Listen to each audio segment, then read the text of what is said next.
তো বন্ধুরা ফাইনালি আমরা হাজারদুয়ারির মধ্যে ঢুকে গেছি।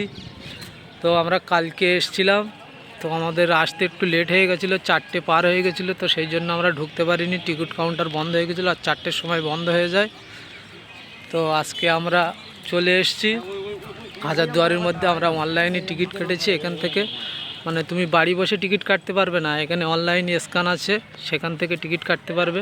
টিকিটের অফলাইনে কাটলে টিকিটের দাম হবে 25 টাকা, এবং অনলাইনে কাটলে টিকিটের দাম হবে 20 টাকা। তো আমরা 4টে বন্ধু এসেছি, 4জনা কেটেছি, 80 টাকা নিয়েছে, আমরা অনলাইনে কেটেছি। এটা হচ্ছে ইমামবাড়া, আর এটা হচ্ছে হাজারদুয়ারি। তো এর মধ্যে তো ফোন নিয়ে যেতে দেবে না, ফোন নিয়ে নেবে, ফোন জমা রাখতে হবে। তো সেই জন্য আমরা ভিতরে কিছু দেখাতে পারবো না, তবে বাইরেটা খুবই সুন্দর লাগছে, খুব দারুণ লাগছে।